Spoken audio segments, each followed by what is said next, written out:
Hey there, welcome back to our channel. Today, we're diving into the topic of intermittent fasting.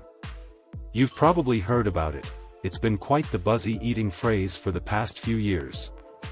But what's the deal with intermittent fasting? Does it really live up to the hype? Well, that's what we're going to explore in today's video. Before we jump in, make sure you hit that subscribe button and turn on the notification bell so you don't miss any of our future videos. And if you find this content helpful, don't forget to give it a thumbs up. Alright. Let's get started. What is intermittent fasting? First things first, let's talk about what intermittent fasting actually means. If you're not familiar with it or if you're a bit fuzzy on the details, don't worry, I've got you covered. Intermittent fasting, also known as IF, is an eating pattern where you have set periods of time designated for eating and fasting. There are a few popular intermittent fasting schedules out there. The most common one is the 16:8 method, where you fast for 16 hours and then have an 8-hour eating window. Another popular schedule is the 12-12 method, where you fast for 12 hours and then eat for 12 hours. Some people even alternate fasting days, like in the 5:2 schedule, where you eat normally for 5 days and have 2 non-consecutive fasting days. Generally, the 16:8 method seems to be the most manageable for most people. Weight loss and intermittent fasting. Now, let's talk about one of the biggest claims associated with intermittent fasting, weight loss. Many people swear that intermittent fasting helps them shed those extra pounds. But does the science back it up? Well, here's the thing, while there have been some studies on weight loss and intermittent fasting, the data is a bit gloomy. Most of these studies have small sample sizes and look at short periods of time, making it hard to determine if one form of intermittent fasting is better than another, or if they even work at all.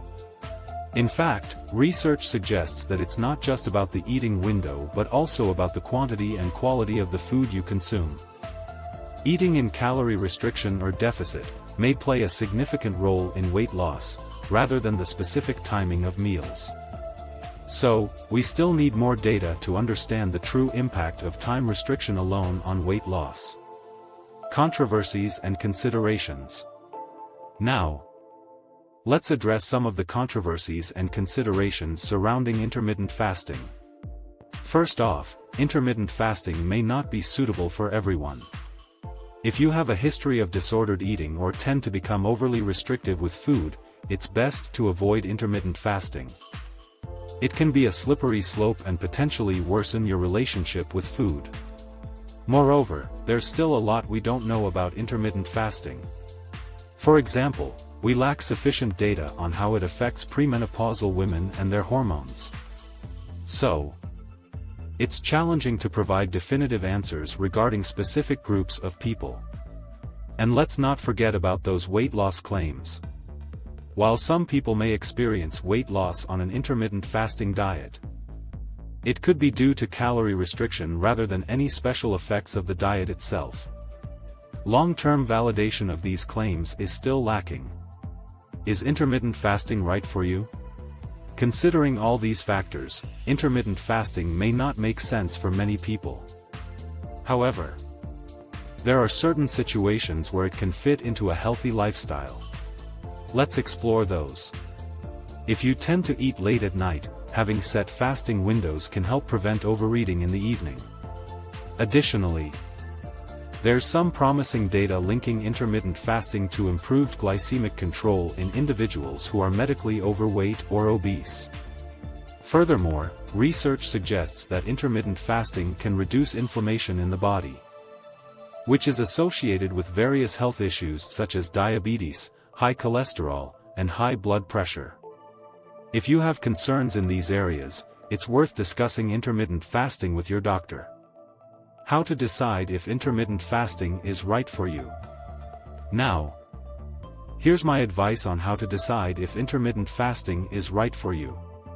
First and foremost, consider your personal goals. What are you hoping to achieve by trying intermittent fasting? Whether it's more energy or weight loss. Make sure there's valid research supporting your specific goal. It is also crucial to consult a licensed healthcare provider who can provide personalized guidance based on your unique circumstances.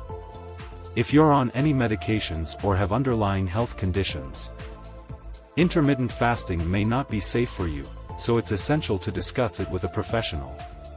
Lastly, think about whether intermittent fasting is feasible for you. If you prefer eating smaller meals throughout the day or have specific dietary needs, this eating plan may not align with your lifestyle. However, if you struggle with late-night snacking and crave clear boundaries, intermittent fasting might be a good fit. And there you have it. A breakdown of intermittent fasting and things to consider before giving it a try. Remember, intermittent fasting isn't a one-size-fits-all approach, and more research is needed to fully understand its benefits and limitations. Make sure to make informed decisions and prioritize your health. If you found this video helpful, give it a thumbs up and share it with anyone who might be curious about intermittent fasting. And don't forget to subscribe to our channel for more informative content like this. Thanks for watching, and I'll see you in the next video.